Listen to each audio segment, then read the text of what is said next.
As some of you may know, I used to work in District 1 Councilmember Natasha Harper-Madison's office. And today on CityCast Austin, I'm interviewing my former boss. You might be surprised to hear what she has to say about gentrification in East Austin, food insecurity, and mental health.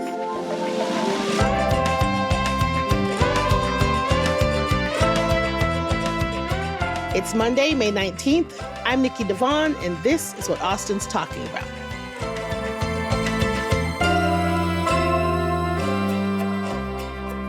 Hello, I am here with Council Member Natasha Harper-Madison, Council Member for District 1. I'm so excited to have you on this podcast. I have been chomping at the bit.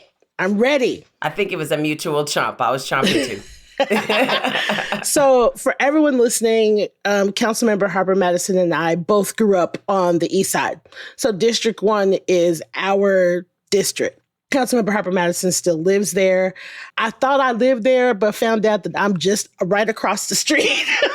Right across the street in District 3, but it's fine. It's fine. It's fine. It's fine. It's fine. It's fine. So you were born and raised in East Austin. You've been representing it on city council since 2018. I ran in 18. Okay. I was elected in December of 18, but I started the job. I raised my hand in January of 19. So yes, how would you describe East Austin to an out-of-towner in just like a couple of sentences? And I've tried to do this before, and it is hard. But how would you describe East Austin? The first thing that I try to get people to recognize is that East Austin is a feeling. It's not about geography, really. It's about community. It's about people. It's about a feeling.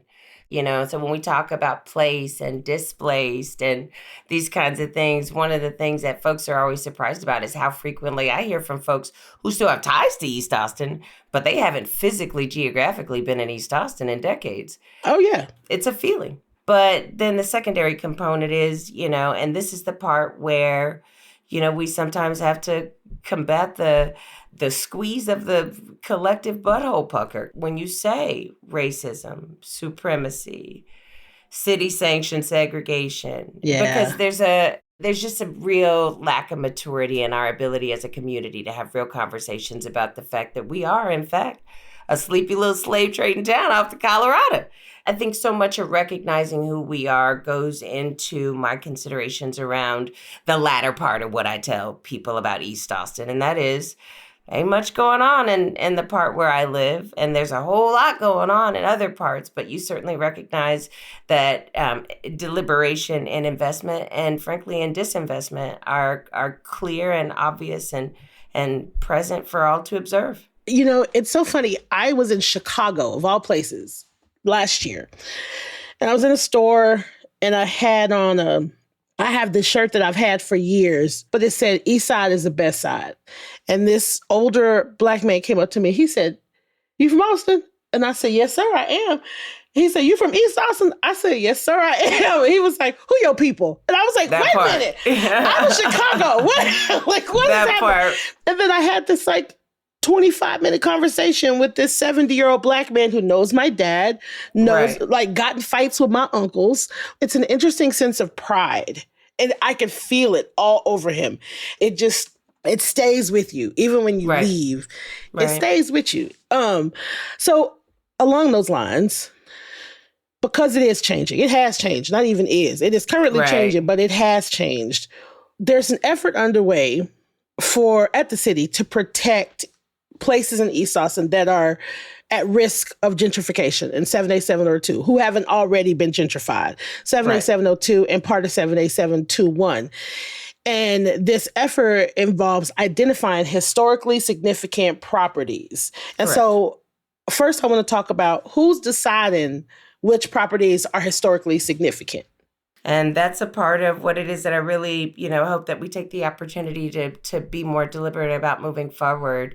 When we think about preservation efforts, what you don't want to do is have a preservation effort limit the opportunity for the future residents of the city. And what I think really gets lost in preservation efforts sometimes is what's the best for the overall greatest good. I know folks really have a feeling about not wanting to lose the things that are important to them, that are familiar to them. that conversation about diminishing returns and efforts around preservation really have to be at the forefront of the discussion, because sometimes when we do make that determination about what is a legitimate preservation effort, I think we sometimes forget nuances. So, for example, we had a constituent whose their family intentionally very much built Black generational wealth by way of purchasing properties in East Austin. And they had to beg, fight, pay a lot of money to get legal representation to be able to demo a house that was theirs that they didn't want designated historic. And that's the problem. So, Yeah. it really takes everything I have not to remind folks, when folks who are not my skin folks stand in front of me and proclaim how hard they're fighting for the preservation of Black East Austin. Baby, I am Black East Austin, and I didn't ask Yeah. for your help first and foremost. Let's start there. But then number two, when you're talking about fighting for the preservation of a people who are still here, and you are fighting as a bystander, I think you really got to be careful about making the determination about what is valuable to a community. Because I think for a whole lot of us, what's valuable to the community is the ability to stay here. So there are Yeah. some cases where we designate a thing historic, then it sits there and rots and, falls apart and becomes something that never benefits the community at all. And I think I sort of pitched a thing that's sort of a hybrid model of sorts in this concept. Public stewardship could offer the flexibility to where the city, the state, the Travis County Historical Commission, people could figure out adaptive uses for these kinds of spaces and, cultural preservation and public amenities, but then also really do a comprehensive observation and analysis about what's the longest term greatest good. I think being able to get more housing and really accessible commercial space, and accessible by way of, somebody said something yesterday in the meeting. He said reasonably priced. I like that. I've heard Yeah. workforce housing, I've heard affordable housing. Reasonably priced sounds right to me. And those are the kinds of things that we miss out on when we designate things historic and they Yeah. become just kind of an albatross. When I started working with you and I started working in the D1 office, I think the first time we had this conversation about gentrification, it was a hard conversation because I was having a hard time understanding, like, working with developers. Yeah. It's I think we had to have several conversations where you had to be like, listen, it's already done. So if we're going to be in on the conversation, we have to, we just have to, this is what we have to do. They already have it. And so now if we want to be in on what they're going to do with it, we want to be in on the conversation. We want to have some sort of say about holding on to our town or our side of town. Right. These are the hard decisions we have to make. And that took me, I'm not going to lie to you, it took me a really long time to understand I that. was there with you when it was happening. I was watching. I was watching you observe. It took a long time. And there are people that want so hard to help. They want to help. They think they're helping. But and a lot of times they're not helping, and they're inserting themselves into a conversation that's not for them. Who do you think should have the loudest voice, or the voice that's heard the most when it comes to preservation and development in East Austin? I'm going to say this in like three ways. Number one, revitalization in District 1 is not about fixing broken things or begging for scraps. It's about unlocking potential. It's about making smart public investments. It's about building the kind of neighborhoods that people deserve. So let's rewrite the tone, because the tone right now sounds like, oh, historically disinvested communities face so much blight and decay. That doesn't inspire anybody to do something about it. But new framing, which is D1 is full of neighborhoods with deep roots and high potential, but the public investment hadn't caught up to the promise. In which case, old framing like we must preserve what little cultural history we have remaining. And I don't mean to discount the relevance of people's contributions, and I'm certainly not mocking anyone, but that's how it feels sometimes when I hear like the optics sound so victim-y. And I don't like that. I don't identify with being a victim of anything necessarily. I identify with recognizing that people have been allowed to disinvest in a community that I grew up in, and it continues. Even despite me ascending to a position of perceived power, it still continues. And so our culture is still alive. What we need are policies and projects that really respect that reflect that keep us from being erased in the name of progress. But that old framing that revitalization is needed to clean up neglected areas, as opposed to strategic revitalization, is how we make sure that every block of D1 is walkable, beautiful, built to serve the people who live here now and in the future. So I think the whole conversation needs a recalibration, if I'm being entirely honest. The people who are the best advocates are the ones you hear the least. And so when you ask me a question like whose voice should be the loudest, I don't know that loud voices are ever necessary, to be honest with you. One of our older conversations we had, and I was asking about Eureka, you said something that in the back of my mind, I know, but I didn't say out loud. You said, that happened 20 years ago. Right. If we were going to stop this, we should have done that 20 years ago. And I thought, longer now. And I thought, that was longer like 5 now. years ago. Longer now. Yeah. And I'm like, oh shit. And so along those lines, all of these voices that we hear now, there's this really strange phenomenon that I was seeing that's like, so I got in. I'm already here. I bought my property 15 years ago. So I'm not a part of gentrification. I'm different. We're talking about right now. And it's like, no, if we're having this broad conversation about what's happening, we do have to go back 20, 30, 15, 20, 30 years ago when you did buy your cute little house on the East Side. I wrote a story about this, about my grandparents' house. When the first white person showed up in my grandparents' neighborhood, she just bought this cute little house across the street from my grandparents. And we were all at my grandparents' house for Sunday dinner.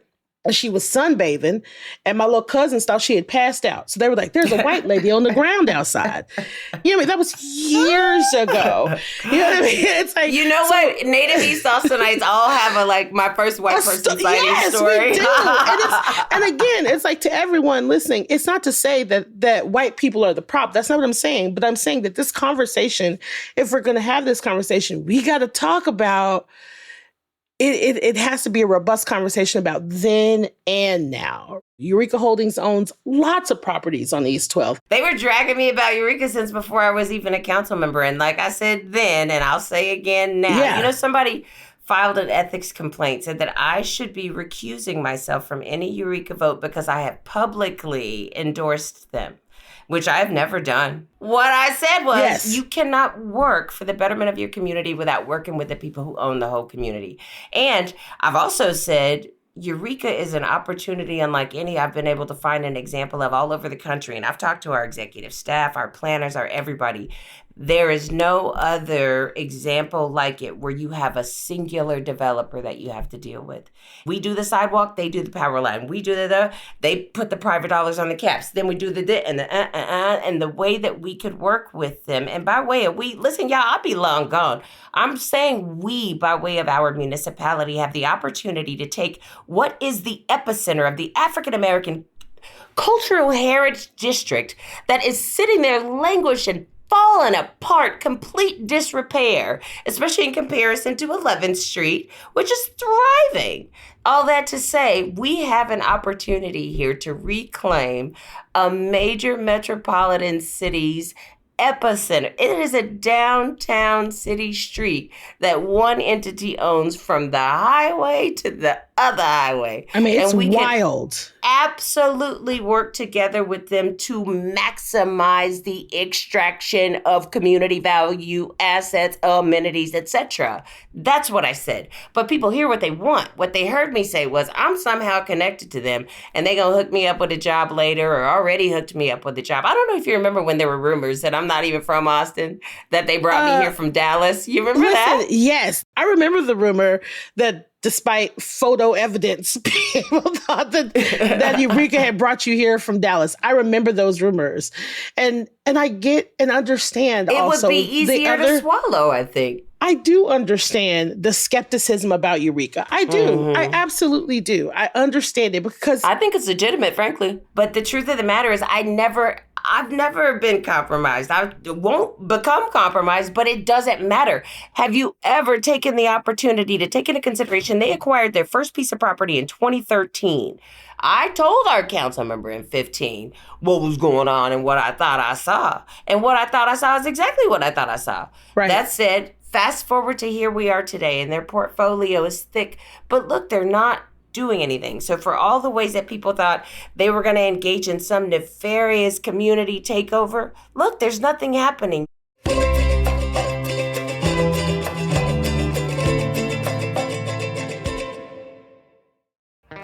Hey y'all, it's Nikki. I have to tell you about Tecovas boots. I finally have a pair, and I don't know if y'all know this, but they're handmade, high quality, and stylish.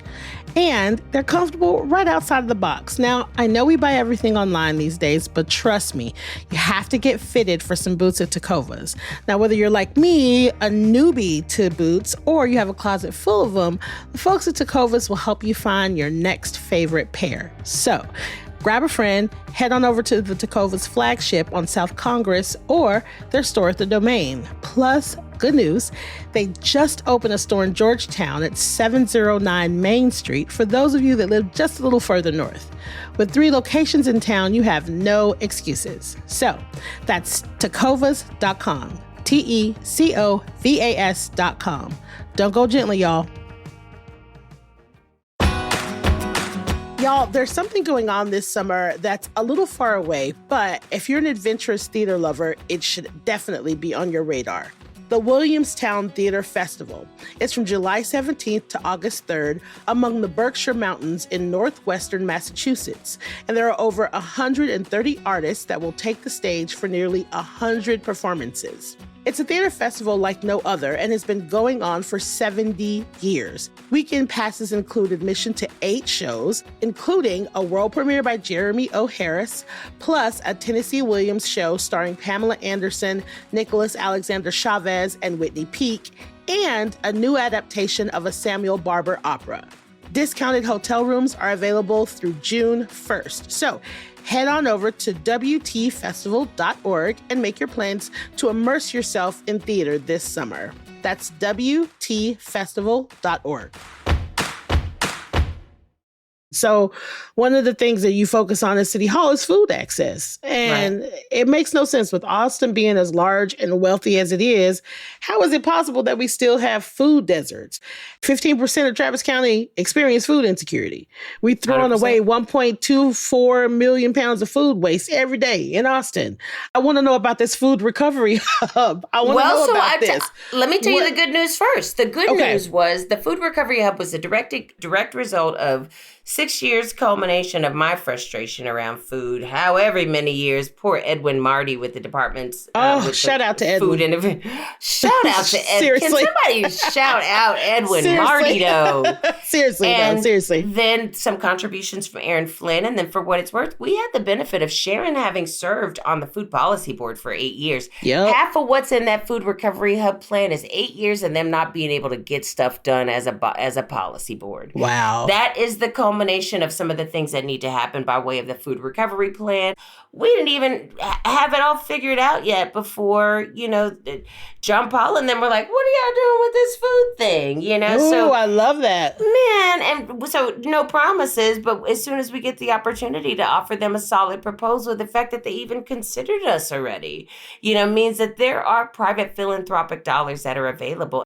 We need to be getting ready. We need to be getting beyond resilient and anti-fragile as a community. And frankly, self-sufficient. There's just not enough dollars. There will never be enough social safety nets. And, I know people feel a way about Booker T bootstrapping policy, but that's not necessarily what I'm saying.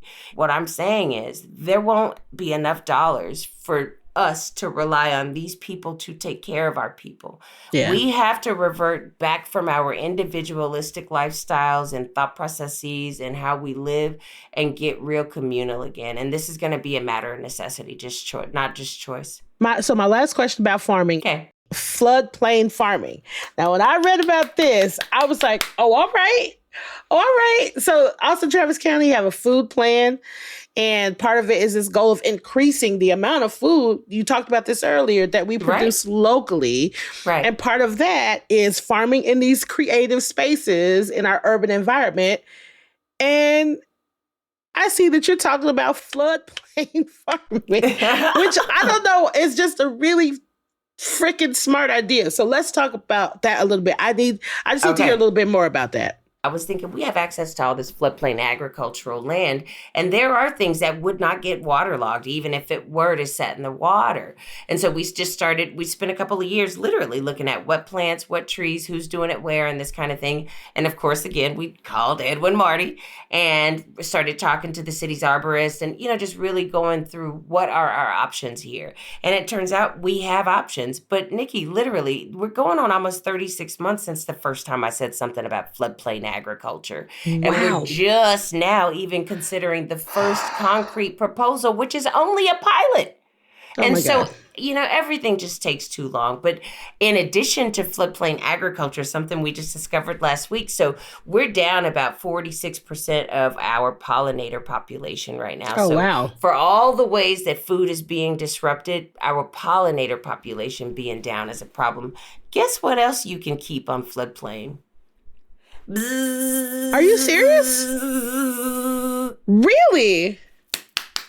Just found out. So we have to walk through like what the implications there could be. But we might be able to keep bees too. Wow. Yeah. That's incredible. So if we have the land, I mean that's where the value is, right? And that's it exists all over the city. It exists all over the city, and we have the land. People don't have to be hungry right now. We got seeds, we got dirt, we got wood. How come we're not building front yard boxes? Starting front yard gardens. Victory gardens was a real thing. Do you know how many people ate off of victory gardens during the wars? And so if we have the land and we can use it for things that help people live a better life, the future of farming really looks automated in a lot of ways. But it also looks like we need to protect farmers and their farmland where we are going to keep farmland, but then also start really looking into getting people ready for ag tech jobs. I mean, that's an opportunity we easily have with animal husbandry and ag tech and all the stuff with the rodeo folks out at the expo. That's just one of a bazillion opportunities we have to build in systems that just fundamentally shift how we do stuff. Nikki, can you imagine kids at Decker Elementary having access to FFA all of a sudden? Listen. I went to Manor High School. I loved FFA. I loved it. I learned how to milk a cow. There are so many things that I learned in FFA just because it was a part of our curriculum that now I just know. And it blows my mind that is not at every school everywhere. It blows my mind. If I could add 3 things that schools don't have, it would be agriculture, horticulture. You need to know where your food comes from. It would be financial literacy. You need to learn about money. If once you mess yourself up with money, it takes so long to recover. You really just need to learn about money. And then lastly, and I think maybe most importantly, civic involvement, civic engagement, civic activities. Those 3 things, I think, they don't necessarily need to replace traditional core curriculum. But without having those things, we're basically growing adults who aren't ready for adulthood. And we're expected to be an adult at like 18. Your brain's not even formed yet, like fully formed. Wow. I got one more question. Okay. You mentioned this earlier, and the entire time that I work with you is probably one of the times that I was most proud of you for sure. But also it was one of the times that I was most like, yes, bitch, yes. And that is when you took a break for your mental health. And you were open on the dice about how this job takes a toll on your mental health in totality for everybody, for your staff, for other council members. And then it sparked this conversation and it inspired other council members to be like, oh yeah, me too. Oh yeah, me too. But I also think that I know for a fact it affected you. It affected your role as a council member. It affected how you then had to shift to show up in the city. So my last question for you is, where are you most at peace in Austin? Well, I'm going to show you my harvest from today. I'm going to send you a picture of what I harvested. I probably spend 7 hours, and I'm not playing. I probably spend 7 hours a day in that yard. I'm a super early riser. I turn my twinkle lights on, and I just get to get to doing. The yard has become my peace, my place, where I produce food, where I'm learning about vermiculture and soil composition. And that's where I found my why, in all honesty. I found my why this year. I cried. My why is soil. It's the basis Yeah. of everything. And so knowing that, is going to help me move forward in a way, but just also knowing that even when I'm off. So for what it's worth, I got sick this week and something sort of troubling happened in my personal life. And then something happened that was going to be tricky at work. And then something else happened. And then, the compound. And I was like, I could feel it. But recognizing, just taking the opportunity to take care of myself and be transparent with other people and let them know I'm not all right today. Today I need a day. Or today I need a few hours or whatever the thing is. But I will say this. In hindsight, I might have been a little more deliberate about sharing because despite what I believed would be sort of an impenetrable offering of vulnerability, people do weaponize it. They do use it against you. So, for what it's worth, I took a break in 23 and I still have people that come up to me and go, "Are you okay? No, don't do that. Don't do that. Don't do that. Listen. I know it's sweet, but at the same time, bro, it's been 2 years. I'm all right. I'm all right. Yeah. And also, I'm managing. And as a person that has recently started having panic attacks in the last couple of years. Oh, no. The first time I had one, I was like, oh, that's new. Me panicked, me anxious. Have you met me? No, ma'am. She doesn't do that. She doesn't know her. But turns out I do. And that's something. And what is better is when someone comes up and is like, how's it going? How's life? Like that. That's it. You're asking the same question. But it's much less like, and that's something I don't need. What I do need is, commonality. Like, I'm good, sis. How are you? I'm good. I'm glad that you have your peace. I'm glad that you have your garden because I know you love your garden. And I got meds and 2 different therapists, and I do intensive outpatient therapy. I will talk. I'm more therapized than I've ever been in my life, but I also love it. Definitely always have a direct line to the ability to deploy really healthy, strong coping mechanisms.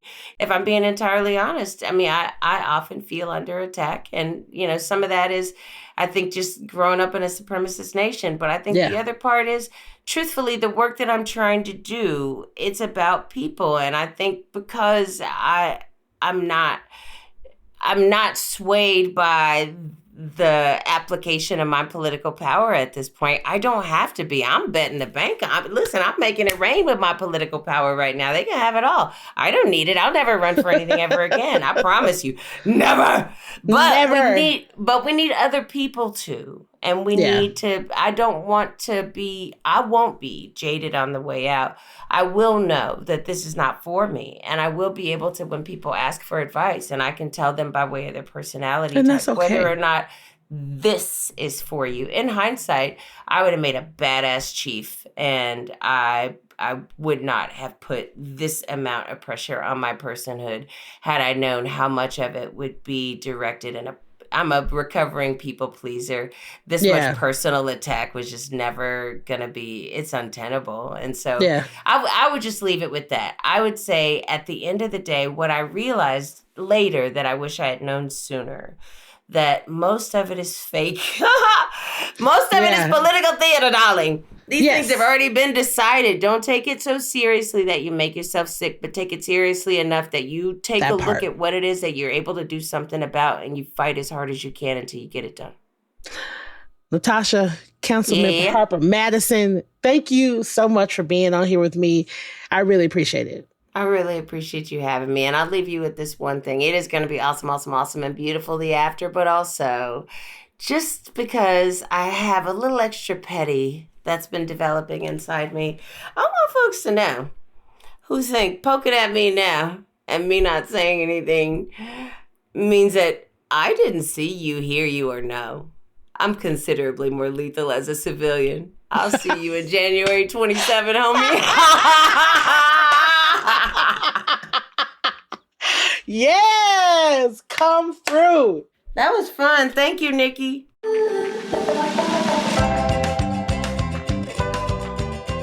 That's all for today here on CityCast Austin. You can find links to Councilmember Harper-Madison's website in our show notes.